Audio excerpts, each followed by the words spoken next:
I'll spare you the honorifics, which I know you get a deluge of, and deservedly so, since we have limited time, and I'll hop right into the deep end.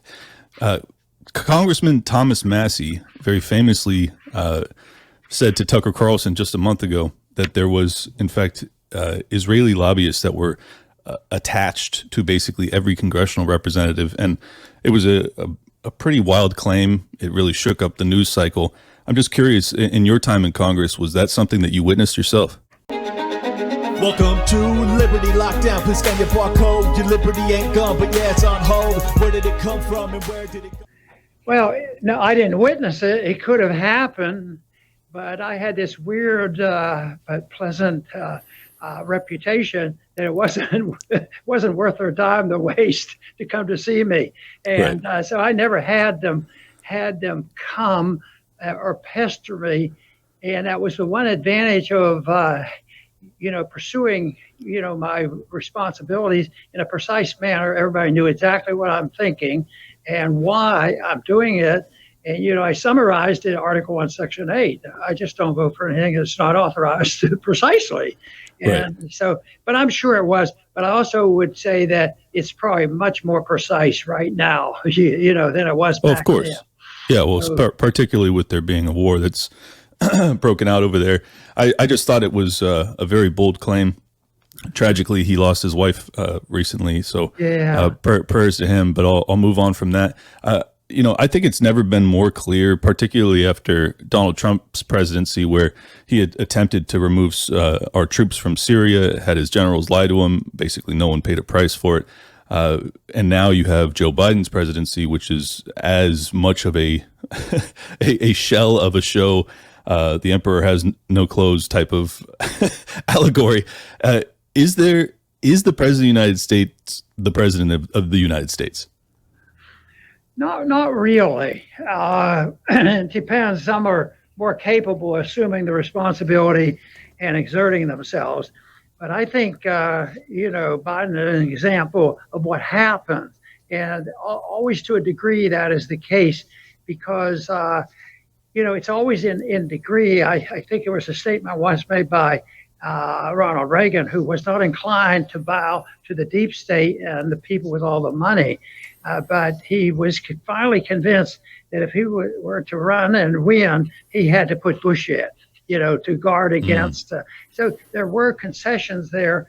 But I think it depends on the individual. We're certainly better off if there's somebody that makes an effort and believes and explains what their beliefs are and they take their oath seriously.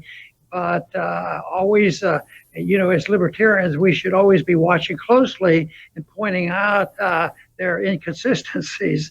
And a lot of times they like us to ignore that, and they allow this effort to combine, special interest groups and the money people. Even today, when they were talking about, what's going on with the Democratic Party and who's going to run where, and they would talk, and they would make a comment. Well, we'll have to talk to the money interests, and they were very blunt. They said it casually. Yeah, we have to talk to the donors. The donors usually, belong to the military-industrial complex and many other industrial complexes that are available now. Yeah, well, I think that's never been more apparent, even to the non-libertarian audience. I think people are starting to pick up on that, which is good progress, and credit to you for kind of waking up a big portion of the population, which we're now assisting in that journey to, or that mission to wake up the rest. Do you have any idea? A lot of people are theorizing Gavin Newsom, but the most recent rumors is that Michelle Obama is actually the favorite to replace Joe Biden as the Democratic nominee. Do you have a theory as to whether or not that's true? Yeah, when I looked at the first release, they said Harris was way ahead of everybody, and Obama was down to fifth place with a smaller percentage. But before I saw that, I had made a statement which you were alluded to. I would say that she's going to be, she's going to have a big, important chance to become the nominee, and probably an important, a chance to even beat Trump. So no, I think but I also think it's a little bit too early to talk about that. Maybe the people will, maybe they'll tie her to her husband somehow or another. Right. But, so it's yes, I think she is much more likely, and I sort of would rather have Harris, as bad as she is. That'll be recognizable. Right. People are going to people will love Michelle. They do, yeah, and I think that she's probably the best chance for them to beat Trump. And at this point, I kind of want to see Trump back in there, just given that the risk of World War III is so significant. That leads me perfectly to the next question. Do you think that, I mean, aside from the military-industrial complex, donors, the powers that be, is there a benefit to World War III? Because from the like human perspective, it seems quite clearly that the answer is no. So it leads me to believe either there's a plan that they're actually pushing forward, or the machine has just ran out of control and that no one's really in charge of this thing. At this point, I think that's pretty close to say, especially in what's going on in the Democratic Party, and I think that is a very big deal, and it's going to take a while to sort all that out. But I just don't. I think that Michelle is so much more dangerous than Kamala. So and overall, I do make generalized statements, which are not exactly totally accurate. And I said it's bipartisanship. It's always bipartisanship. It doesn't make any difference. But I would say that it'd be hard to prove that there might be some advantages of having Trump over Obama. Yeah. So I recognize that, but I still think that okay. Which other than the libertarian group, and maybe there's somebody out there that would change it. But are they going to change the Fed? Do they really understand the Fed, which is the monster? Are they going to change our interventionist foreign policy, or are they going to go along with the propaganda and this super patriotism that we have to be tough and fight all these wars? And are they going to change the welfare state? Are they going to get rid of that? Are they going to cut one nickel from the budget? No matter who's going to be in the administration or in the courts or wherever. I just think it's a relative thing on who lies the most and who tells the biggest lies and what they can get away with, rather than an argument between the people who understand and love tyranny and they would like to squelch anybody else that wants to shift in a different direction. Right. Yeah, unfortunately, it does seem like that more and more. I guess this kind of answered the next question I had for you, which is like, is there a longer term planning entity in the American government? Because, when you look at China, even Russia to a lesser extent, but certainly China, they seem to plan in not just decades, but, hundreds of years, millennia. It doesn't feel as if there is any entity in the American government that is doing so, setting aside perhaps the CIA. Is there is this all just short term, get whatever profits you can, seize whatever power you can, or is there something they're building to? Do you have any idea? Well, there'll be different goals by different groups, but I've written about and have talked about how we've already gone through a coup. The Republic is gone, and I date this significant change coming out of the progressive movement over 100 years ago. But the real coup, which totally destroyed the justice system, and with that, the enemy can win almost anything they want, and that is the 1960s. Very vivid in my memory about Kennedy being assassinated, and both JFK and RFK being assassinated, and Martin Luther King, and things changed. And this met the CIA, and still it's there. The CIA is very much involved, and I don't think we've made a lot of progress in exposing that. But I think that is associated also with the people who see this chaos as an opportunity. And a lot of people describe them as cultural Marxists. They use the cultural aspect and Marxism. And I think that's very, very real, because their goal is to define their efforts by being able to practice nihilism, where you never tell the truth, because that's an enemy.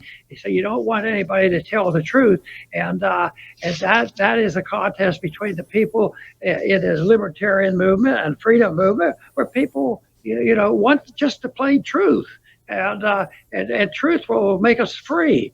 And so it is not complex. But I think the cultural Marxists are very, very real. The Soroses of the world, and they are energized by chaos. When you think about it, they've done a pretty darn good job. And some people will want to throw their hands up. Ron, how can you say it's worth the effort?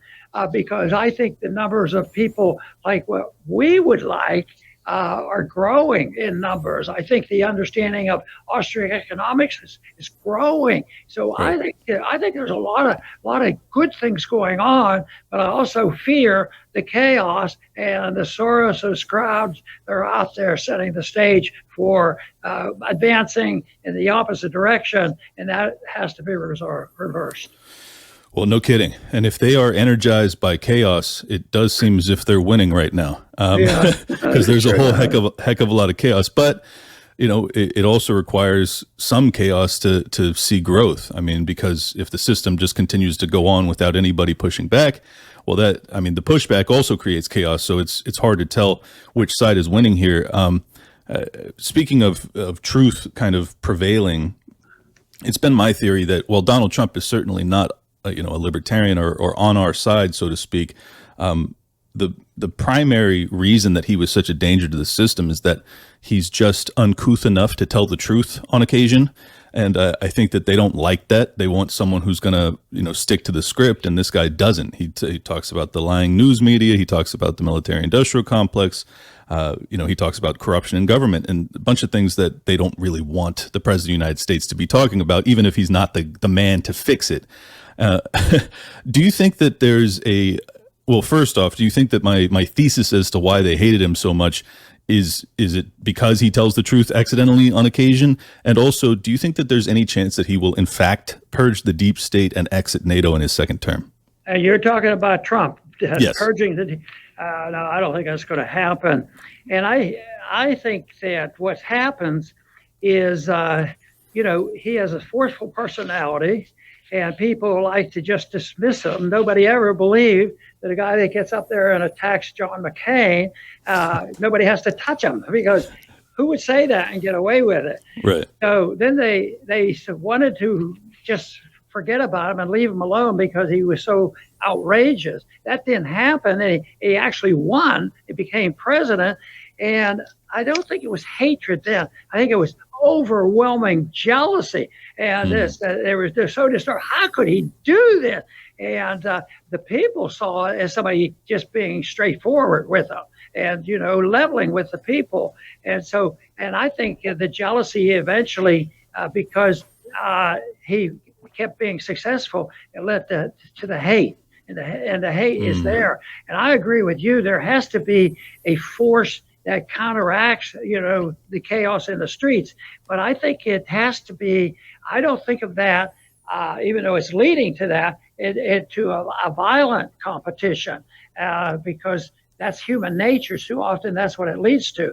I don't think it should be promoted that way, because I think the pushback has to come philosophically. I think Austrian economics, I feel good that I've participated in the last 30 years with a lot of people joining in groups like the Mises Institute and all of a sudden talking about getting rid of the Federal Reserve. I mean, you wouldn't be surprised, but when I went there in '76 the first time and and talked about it, people said, "What are you messing around? What are you doing?" And I think Tucker Carlson, when he interviewed me, made that big point. He went out on a trip with me before he knew about this stuff. He said, "What is he going to talk about?" And he was shocked that the people actually came out and cheered me on.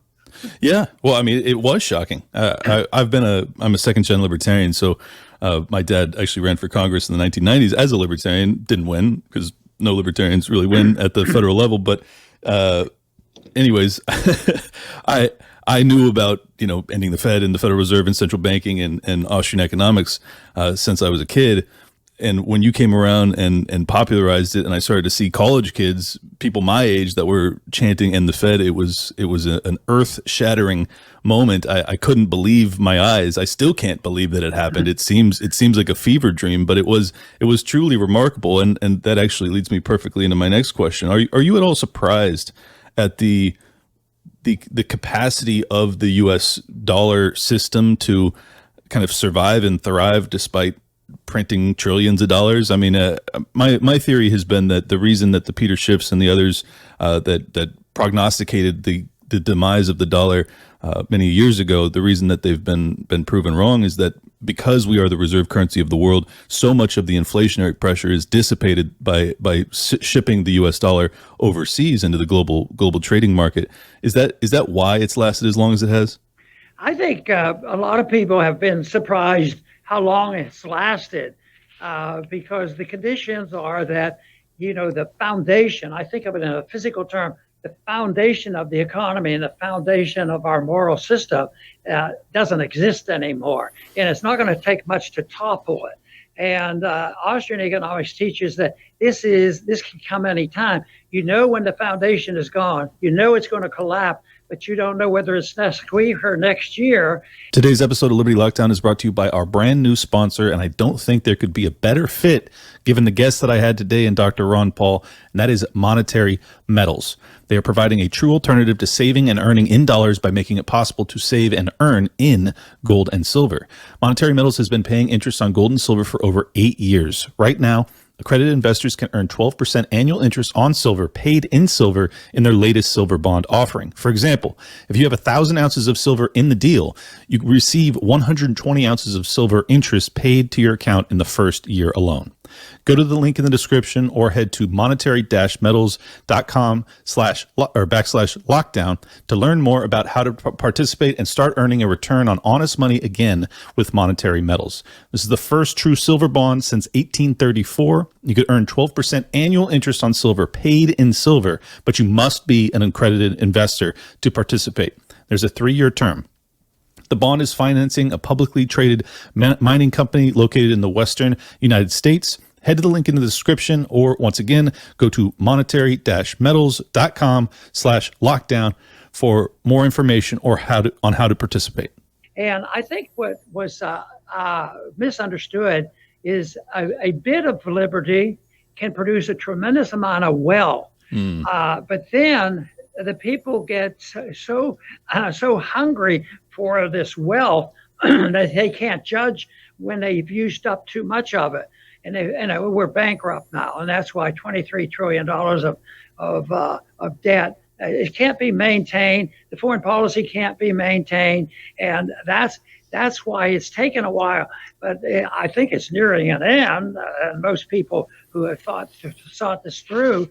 But I think in Austrian economics, one of the important features is the subjective theory of value, because the Keynesians say, well, if I have a good computer and you give me 23 statistics, I can tell you what's going to happen in 30 days. The interest rates should be this, and the Fed does that. It doesn't work, but they keep using the computers. But it is designed. The world is designed, the subjectivity, the feelings, the emotions, the desires, the intelligence of a lot of people, millions of people. And then, of course, you have to understand human nature, because they move in gangs and mobs and masses of people. And once it starts, then it's uncontrollable. And so I'm surprised it's gone on this long. It's very, very fragile. But I think it's still coming, where we have to have the cleansing. And there's only two ways. You have to liquidate the debt in the malinvestment. And there's two ways of doing it. You could go to work and pay off all your bills, like you or I would have to do. That's not going to happen. And the other way is liquidating the debt through the destruction of the currency, because there is no debt when the currency is dissolved. Everybody's bankrupt, and all that debt is erased from the calendar. Maybe $1 will pay off a $10,000 bill, this sort of thing. So that's what they're working on. That's why they never wanted to think that low price CPIs were good.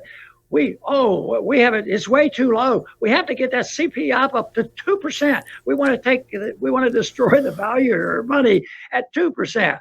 And I said, well, it'll get to 2%, but then it's not going to be there long, because then it'll be 9 or 10%. Right. That's probably where it is now. Yeah. Well, you just go grocery shopping. They can't lie to you when you go grocery shopping. Right. Well, you were talking about the danger of mobs, and I was curious if your analysis of the lockdown era was similar to mine, particularly the quote unquote summer of love. No doubt you're familiar with the concept of the CIA color revolution. Do you think that we witnessed and experienced and lived through a domestic color revolution? Well, I think it had revolutionary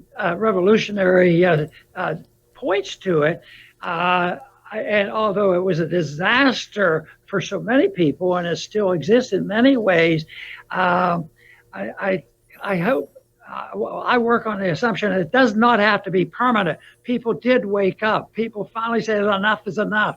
And I have a homeschooling group, and I went to a group just recently, and I was really, encouraged by the people and the enthusiasm, and things are changing. So the people that do the voting now have not been exposed to anything other than government schools. So we have a ways to go, but I still think about it as it being ideological and educational. That's why I highly admire the education of the founders. It's unbelievable how well educated they were. It makes a shame. All of us who have been exposed to, the current system, and boy, they knew the classics, they knew everything, but they still had this subjectivity that entered it, and they knew that. And they who wrote the Constitution said, this is a republic. It's not going to be perfect, but it depends on the morality of the people, because if the people reject what we're doing, it ain't going to work. I'm afraid we're at that decision. I see it as we're in the middle of a decision. I don't want to give them too much credit, but I'm grateful that there's been an alarm sent out over COVID, but they're already planning the next one, so we need to be prepared.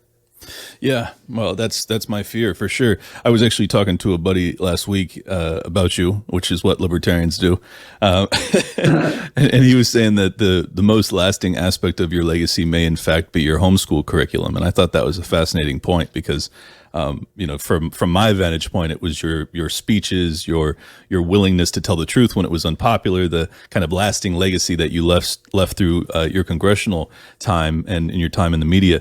But he thought it was the homeschooling curriculum, and I was like, that could be true. I mean, you may be creating the next founders of this nation through the educational process. So I thought that was an interesting point. One thing that Leonard Reed taught me.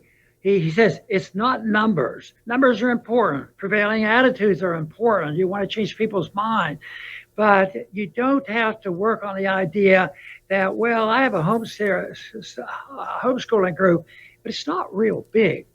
But it's high quality, Right. If somebody gets introduced to what we're talking about, they know that they're going to, Tom Woods is going to give pretty good classes in my homeschool about history. And you know that the economics will be Austrian economics, and this sort of thing. So the numbers are important, but it's quality that counts. They didn't wait. The leadership in our revolution and writing the Constitution was done by a minority of people. The majority early on, especially during the Revolution, they weren't always, we know exactly what we're up to. The founders knew what liberty was all about, but they were sort of independent minded, and it was an intellectual fight for them, and I think that's important. Yeah, well, I agree. We have limited time, so I have a really important question that I wanted to get to. Do you think that? All right, so I've done a lot of research on this particular topic, and I'm talking about immigration because, as a libertarian, I think actually were the one who famously said, if you build a wall to keep people out, they can use it to keep you in. And that has always concerned me, obviously, but simultaneously, because we function under a democratic system, yes, it's a democratic republic or constitutional republic, having millions of people flood our country and then also be given state largesse through the social welfare programs.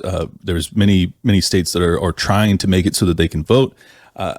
I'm curious if your position on immigration has evolved at all, or how you perceive this, because I think that this is in fact a United Nations globalist NGO plot to propagate it, and I can't sit by and allow that as a libertarian either. I don't agree with those people. So, what are your thoughts? Well, I recall in 1987, probably when I was running for the Libertarian nomination for president, and the subject came up, and I think there were a few that were much more radical and saw me as soft on some issues, and I probably didn't have a full plan or an understanding about what to do with immigration. And they asked me about this. We went back and forth, and it was obvious that I thought, entry to the country should be something that we should deal with. And I said, and I can remember my words, I said, but the big problem is when does the immigration become an invasion? Exactly. And I think it has been. And then I've now talk a lot about property rights. Why don't you start with our bodies and what people can do? They can't invade us. They should be able to tell us what shots to get and all this stuff. Mm-hmm. But what about our homes? Shouldn't that be our castle? Nobody can come in and say, well, I need a place to eat and I need a place to sleep, and I'm just going to walk in and take one of your rooms. Well, most Americans would say, no way.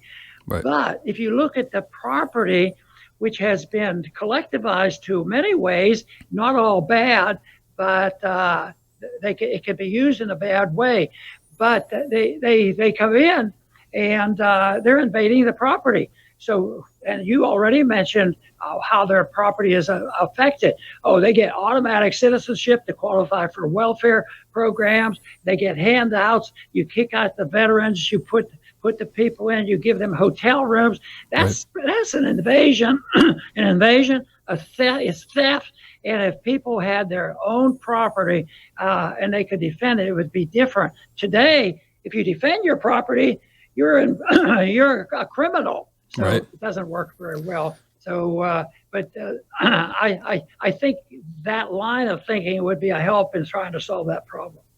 Oh, I agree. I mean, to me, it's clearly a property violation or property rights violation on many levels.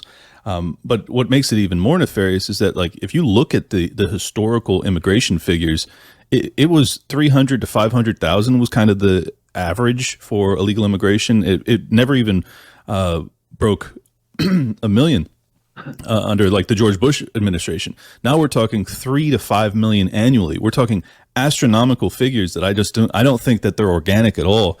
And I think that if libertarians are to be taken seriously, we have to actually evaluate this on a serious level. So that's the reason I wanted to ask you, just so you know, I just ran for the vice presidential candidacy under the Libertarian Party. I came up about 32 delegates short. So I was very close, but this was a big point of contention. There's still many people in the Libertarian Party who are open borders, and it doesn't matter if there was 50 million people coming across the border annually. I don't think that they would change their opinion on it, and it's stunning to me.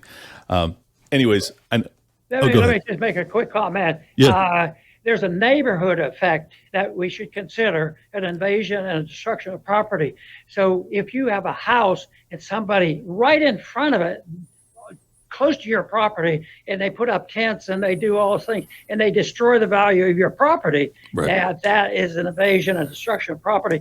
And the other thing that they've accomplished that makes it difficult is the Department of Justice. You know, you catch somebody burning your house down, doing all these evil things, and there's no punishment. Exactly. If you go out and arrest one and defend your property, you become the criminal. That attitude has to change. Yeah, well, and I think what we're describing is basically tragedy of the commons, which is a product of there being public property, which is anathema in a libertarian society. So it's very complicated, it's very complex, but I think at the end of the day, it's fairly simple. If you want there to be an America for people to flee to in times of turmoil, you have to defend America and the American values that we do appreciate in the Bill of Rights in particular.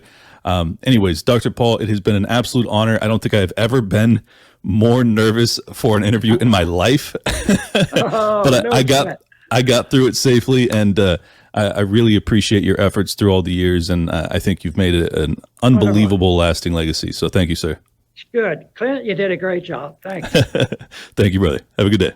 Well, consider that a bucket list item checked off. Maybe the biggest bucket list item of my life, which was to interview Ron Paul. And yes, I know that kind of sounds ridiculous that would be so high on my list, but I don't think people, I'm sure most of you do understand what an impact that man had on my life. When I told him at the end that I was incredibly nervous, I can't overstate how nervous I was. It's ridiculous. He's such a sweet old guy. And I'm just like, oh God, I'm going to mess up. But man, what a moment, what an experience for me, and I hope you guys enjoyed it as much as I did. I got to ask him all of the most pressing questions that I had for him, and I thought that he answered in a very straightforward fashion. He's just an incredibly impressive guy to still be doing this at the age he's at, particularly after his health scare a few years ago. It's amazing. It's amazing, and quite the contrast to Joe Biden, who, as I wanted to talk a little bit about this, Joe Biden has just recently, within the past hour, told high-level donors that he is not dropping out, that he is going to stay in for the long haul. He is staying in for the entirety of the election. But I should mention that the betting markets are signaling that Kamala Harris is, in fact, closing the gap and looks to be the second most probable candidate to receive the nomination under the Democratic ticket. Poor hubby. Poor hubby. No.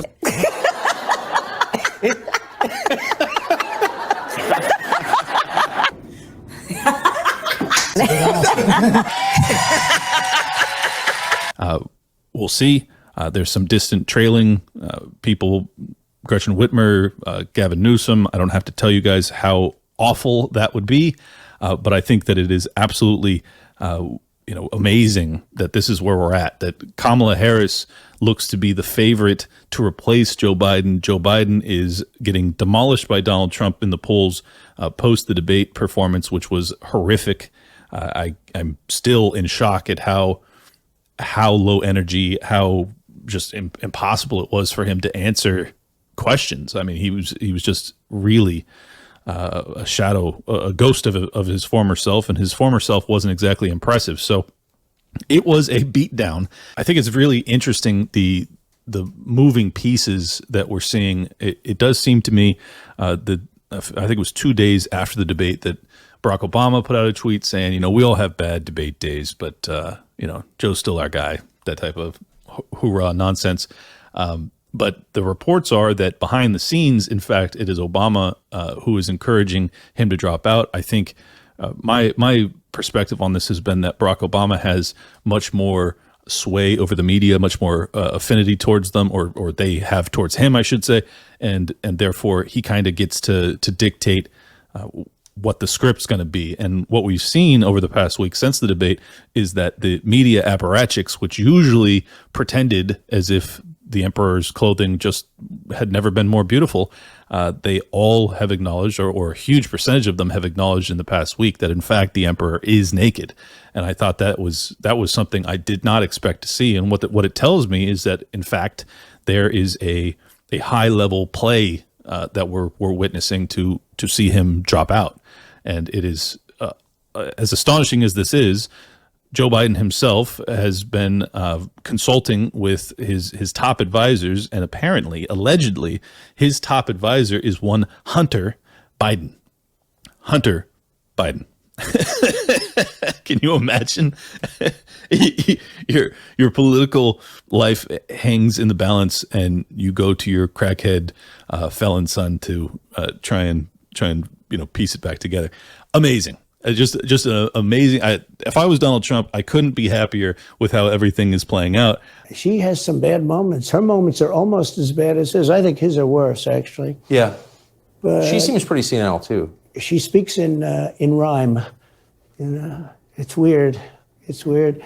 But she has bad moments. And In rhyme? What do you... well, the way she talks, the bus will go here and then the bus will go there, because that's what buses do. And it's weird. The whole thing is weird. This is not a president of the United States future. And I think they probably have some kind of a primary. And I think that he is hands down the favorite to be the next president of the United States, and I would be very surprised if he is not at this junction. However, based off of all of the prosecutions that they've done against Trump, it's still within the realm of possibility that they have some additional tricks up their sleeve, which I won't even hypothesize as to what they might be, but I would not count them out quite yet. I think that there's a distinct possibility they pull out all the stops to try and stop this guy. So I don't know exactly how this is going to play out. I think we're basically, Game of Thrones ended a few years ago. Great show, by the way, if you haven't watched it. And I feel like we're living through it. Like we're kind of witnessing it on the political level. And it's with all the same gore and depravity as the show itself. It's really a remarkable time to be involved in politics and to be watching politics. It's the highest level drama I've witnessed maybe in my life.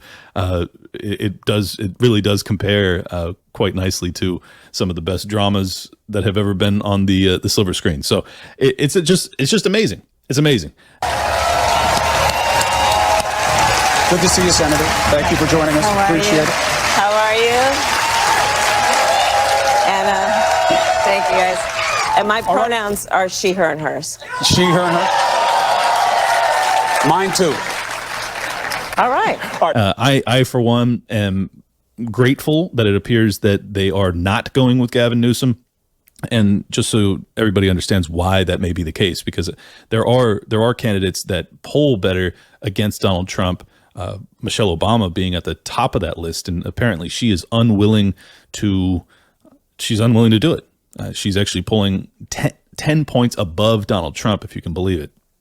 Now, that's very early. She's not in the race. There's been no pushback, no delving into her history or anything like that. So I'm sure those numbers would come down to earth very, very rapidly. But she is by far the most likely of the options that could actually defeat Donald Trump. And this morning she says, I refuse. I'm not going to do it. It's not in my heart. It's not in my spirit. Hey, God bless. I'm glad to hear that. Actually, I'd really rather not have a third Obama presidency or third term. But the reason that they're now looking to Kamala Harris more favorably is that she is the only one, based off of the rules that have been set. Now, granted, they could break these rules and find some way around them, I'd imagine, but the reporting is that unless it's Kamala, you cannot transfer the war chest, the hundred or tens of millions of dollars, if not hundreds of millions of dollars, that have already been raised for Joe Biden's reelection. If that's the case, I do understand why, despite all of her pitfalls, and they are plentiful, that they would in fact go with Kamala Harris as the replacement candidate for Joe Biden. So at this junction, despite the fact that Biden himself is demonstrating every protestation he can muster, it does appear to me that the donors themselves, the media themselves, basically the entire DNC machine is signaling it's going to be Kamala. Have an afternoon nap every day. Let me be very clear about this. This is a president that wakes up every morning and puts the American people first. That's what he does. He does that every single day. That is his focus. I am not going to speak to sources out there, unnamed sources out there.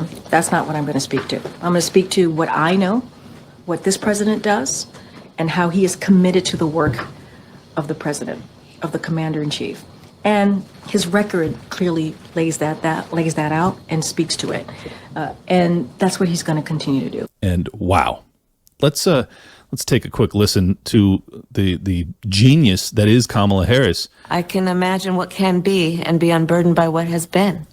You know? What can be unburdened by what has been. What can be unburdened by what has been. What can be unburdened by what has been. Now, that's a 4-minute clip of her saying that over and over and over again, if you can believe it. It's her favorite line. And James Lindsay actually had a tremendous episode breaking down, why she would be using that language. And I tend to agree with his analysis that, in fact, it's kind of it's rhetoric that is symbolic of the revolution being continuous.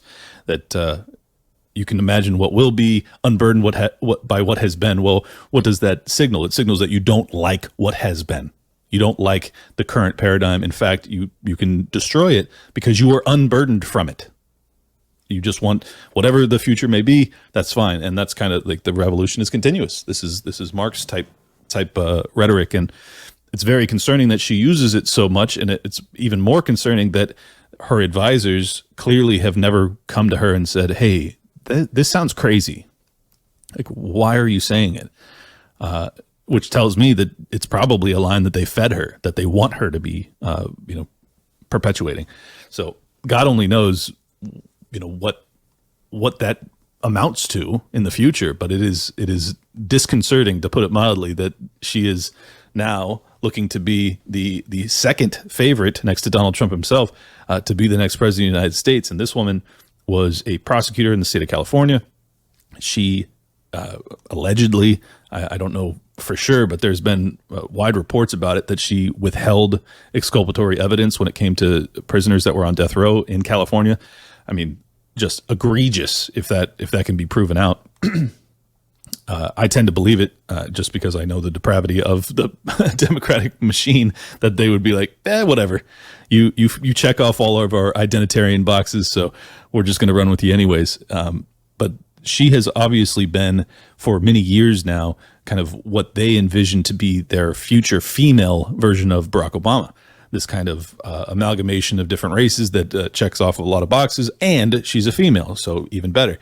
She's also an empty vessel that I'm sure they could get anything done that they wish to. I personally don't see it. I don't see how it's even possible that she could defeat Donald Trump. I just don't see it at all. She's a totally unimpressive figure. But here's the crazy thing, is that the Democrats, which have already been hemorrhaging the black and female vote, or actually the black male vote primarily, I think it went from less than 10% to over 30% of African Americans that intend to vote for Donald Trump in polls. That is the death knell of their party. I mean, they are absolutely screwed if that stays. And if they were to skip over Kamala Harris and move towards a Gavin Newsom or even a Gretchen Whitmer, despite the fact that she's a female, I think that it would be just bedlam. It would basically be a civil war within the Democratic Party itself. And there's just no way they can prevail in that environment, depending on how much they're able to fortify the election. So that's the entire dynamic that we're dealing with. It is very complicated. These things are moving very quickly. I tend to believe, if I had to guess at this junction, and I wouldn't stake my life savings on it, but I tend to believe that, in fact, Joe Biden will drop out. I think that it's just impossible for him to present a compelling case. I genuinely do believe that his mind is breaking down, that he is not able to function. There's wide reporting that he takes a nap every single day, that he's only able to function during the daytime hours. He has essentially sundowning is how it's been described. I don't know if that's true, but based off of the interviews I've seen from him, based off of his debate performance, it's very hard to say that that's not what's actually happening. On top of that, he's a very old guy. He's a very old guy that did have, I think it was a stroke. I don't know if it was a stroke or some sort of brain hemorrhage. But anyways, that was like 15 years ago. He had open brain surgery. Like this guy's gone through a lot physically. And on top of that, with his age, it just kind of makes sense. Like all of these things seem to add up. You see him kind of nodding off during speeches and during kind of honorary, performative meetings and things like that. He just seems as if he's not able to function anymore.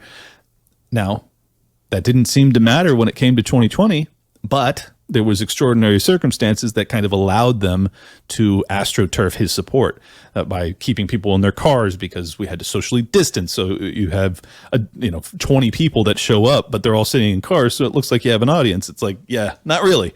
But I think that you can't fortify this election to the extent that's necessary to win re-election for Joe Biden, because it would just become so obvious. I mean, there's just no way. There's just no way. It would be so blatant if the same exact thing that transpired in 2020 were to transpire again in 24. I don't think anyone would believe it. Even the people that against all evidence to the contrary just said, no, he won definitively. There was no shenanigans. I don't think that you could do that again. Unless, and this is my gravest fear is that there's world war breaks out or something crazy and it prevents there from being an election entirely, which is also a possibility, though I think it's low and I hope it's low. So we'll see. But this is just an unbelievable time to be alive. I'm glad to be experiencing it with you guys. Truly I am. By the way, I'm going to be having on Ian Carroll tomorrow, the TikTok/X sensation. This guy does deep dives on corporate malfeasance and political malfeasance and a lot of other things that we probably can't talk about on this particular platform, but he is a very, very deep dive capable analyst, and I really like the guy, and I'm just super pumped to have him on, so I hope you guys enjoy that one. Please do leave those 5-star reviews on Apple Podcasts as well as Spotify. And if you are watching this right now, please do pick up your phone and go to your podcatcher and subscribe to Liberty Lockdown as well as The Best Political Show. That's the show I do with Luke Rudowski. I will be at Freedom Fest next week, I believe, on stage with Mr. Weinstein and Angela McArdle, perhaps Vivek Ramaswamy. I'm not sure about that, but it'll be in Las Vegas. So if you guys want to come out and see me there, that'd be fun. We're also in talks with Young Americans for Liberty, who has their 15th annual convention in Orlando in, I think it's August 1st through the 3rd or something like that, which is right around my birthday, by the way. And I may be there with Luke doing the show live. So if you guys want to come out to that, that'd be fun too. I'm not sure. That's not confirmed yet, but I just wanted to put it in your ear. Thank you guys so much. Seriously, I've been doing the show for 4 years now. We just passed the 4-year mark, and it is amazing. The things that I've been able to do, the conversations I've been able to have, the people that I've become friends with. It's changed my life in ways that I couldn't have possibly imagined, and it's all because you guys deigned me fit to listen to, and that means the world to me, and I really do appreciate it. Please do hit that like button, leave a comment, and I will catch you guys soon. Peace. Welcome to Liberty Lockdown. Please scan your barcode. Your liberty ain't gone, but yeah, it's on hold. Where did it come from and where did it go?